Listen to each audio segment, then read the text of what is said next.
Hi friends, good morning. Welcome back with your प्यारी सी Deepa and we will talk about जो terror attack अभी कश्मीर में हुआ है विच रियली सरप्राइजिंग नहीं होना चाहिए. ऑनेस्टली सब लोग अपने दिल पे हाथ रखो और बोलो सरप्राइज नहीं होना चाहिए, क्योंकि जब भी things don't go with BJP उनके हिसाब से नहीं चलता है, आपको ऐसे कुछ ना कुछ कंट्री के अंदर दिखाई देगा.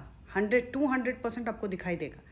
अभी ये बिल के हिसाब से, वक्फ बिल के हिसाब से इतना उन लोग प्रेशर कर रहे हैं, तो कुछ ना कुछ डाइवर्ट करने के लिए वैसे ही होने वाला है. आप लोग क्यों सरप्राइज़ हो रहे हो?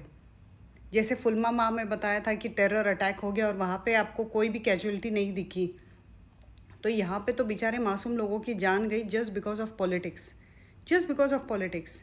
फ्रॉम द टाइम कश्मीर में कांग्रेस आ गया है, कितने बार आपको ये सुनाई दिया है कि आतंकवादी आ गए, आतंकवादी आ गए. आतंकवादी अपना नाम लिख के आता है, वो हिंदू है, मुस्लिम है, और वो मारने के पहले आपको बोलेगा नमाज पढ़ो करके. रियली लाइक न्यूज़ चैनल भी इतनी पागल हो गई है, उसको समझ में नहीं आ रहा है क्या बोलने के लिए. And people are not trying to understand कि अपने रिस्पेक्टेड प्रधानमंत्री जी मिस्टर मोदी जी अपना सऊदी का दौरा छोड़ के इंडिया आ गए. रियली मणिपुर पूरा जल रहा था, जब भी नहीं आए. जब भी तो और 10 देश का उन्होंने विज़िट किया था.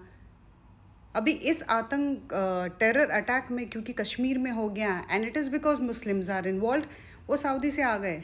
तो ये ड्रामा करने की क्या ज़रूरत है? लोगों को इतनी बेवकूफ़ बनाने की क्या ज़रूरत है? जनता तुम भी जाग जाओ यार, थोड़ा प्रैक्टिकल बनो, स्टार्ट क्वेश्चनिंग. ये पॉलिटिक्स झगड़े में, ये लीडर्स के मतभेद में मासूम लोग मर रहे हैं. मासूम कश्मीर में मर रहे. नॉर्मल एवरी स्टेट में आपको ये दिखाई देगा. कई बुलडोज़र चल रहा है, कितने न्यूज़ में आपको दिखाई देगा कि हर जगह आग लग गई है. This is not what India is. This is not what we are looking forward for. And really इतने इमरजेंसी में सऊदी से वापस प्रधानमंत्री जी वापस आ गए. जब से वहाँ पे कांग्रेस जीता है, कितने बार आपने न्यूज़ में सुना वहाँ पे आतंकवादी आ गए, आतंकवादी आ गए. आतंकवादी ने नेम प्लेट लिखा है कि वो मुस्लिम ही है, वो क्रिश्चियन हो सकता है, वो हिंदू हो सकता है, सिख हो सकता है, कोई भी हो सकता है. जिसका दिमाग सही नहीं है ना, वो आतंकवादी बनता है. जाग जाओ यार, लोग जाग जाओ. And instead of fighting, pray करो कि अपने देश के अंदर वही शांति वापस आ जाए. जो लोग रिलीजन को लेके इतना झगड़ा कर सकते हैं, वो और क्या करेंगे?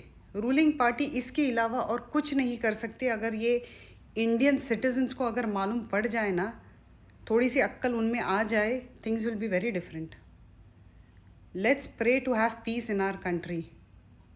God bless you all.